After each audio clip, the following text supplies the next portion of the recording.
అన్ని రకాల వస్త్రాలపై up to 70% discount.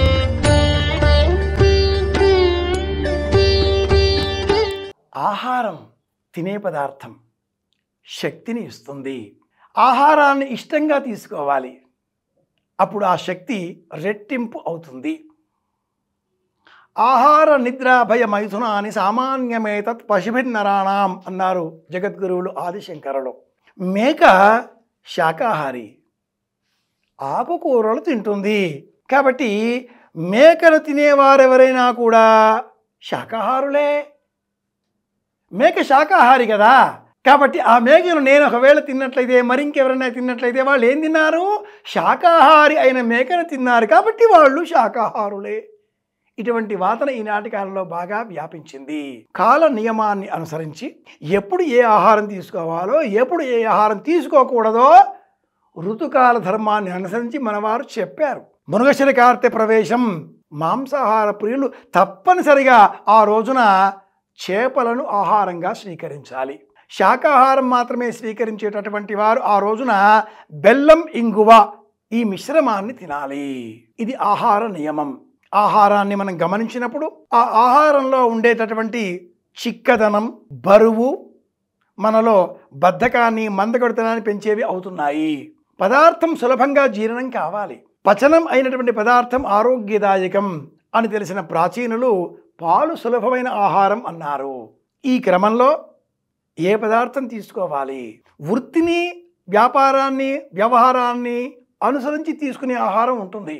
బుద్ధితో జీవించేటటువంటి వారు పాలు, పెరుగు, సాత్విక ఆహారాన్ని స్వీకరించాలి. దేశ రక్షణ చేసేటటువంటి క్షత్రియులు, వీరులు, సైనికులు మాంసాహారం తీసుకోవాలి. వ్యవసాయం చేసేటటువంటి కర్షకులు, రైతులు జొన్నలు ఆహారంగా తీసుకోవాలి.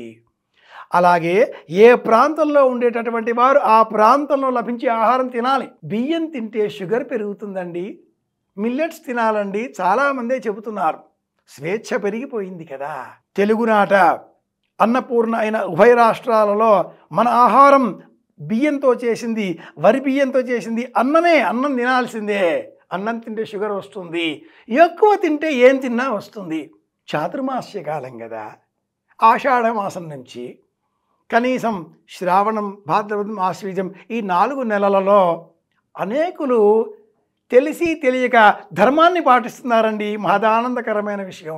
శ్రావణ మాసం కదా, మేము మాంసాహారం తినం అనేవాళ్ళు ఈ మధ్యకాలంలో ఎక్కువ అయ్యారు. ఇది నిజంగా అభిలషించవలసిన విషయం, గౌరవించవలసిన విషయం, గుర్తించవలసిన విషయం, పాటించవలసిన విషయం. చాతుర్మాస్య నియమాలు అనుసరించి ఈ 4 నెలల కాలం సాత్విక ఆహారాన్ని తినాలి. మాంసాహారం తినకూడదు, తినకూడదు, తినకూడదు. జీర్ణం కాదు. మాంసాహార ప్రియులు కూడా రోజు మాంసాహారం తినరండి. నేను చెబుతున్నాను వినండి. నిత్యము మాంసాహారం ఎవరూ తినరండి. అందరూ శాకాహారులే. అవసరాన్ని లేదా లభ్యతను బట్టి మాత్రమే కదాచిత్ మరికొందరు అప్పుడప్పుడు మాంసాహార ప్రియులు అవుతారు, కానీ నిత్యము మాంసాహారం ఎవరూ తినరండి. 3 రోజులు, 4వ రోజు రోజు ఇంట్లో మటన్ బిర్యానీ మరింకేదో చేసి పెడితే ఏం మనిషి అనుకున్నావా, ఇంకేమన్నానా, తీసేయి, పెరుగన్నం పెట్టు నాకు అని ఏ ఇంట్లోనైనా మగవారు అనే మాట ఇదే. తింటే జీర్ణం కాదు. ఈ కాలం మెల్లిమెల్లిగా పగటి కాలం తక్కువైపోయి రాత్రికాలం పెరిగే కాలం, దక్షిణాయనం ఇంకా ఆరంభమైపోతుంది. కనుక రాత్రి ఎక్కువ కావడం, పగలు తక్కువ కావడంతో జీర్ణం కాదు. తినే మామూలు పచ్చడి అన్నం కూడా జీర్ణం కాని పరిస్థితులలో మాంసాహారాలు ఎందుకు జీర్ణమవుతాయి, ఎలా జీర్ణమవుతాయి? కనుక మనవారు ఈ 4 నెలలు మాంసాహారం నిషిద్ధం, తినకూడదు అన్నారు.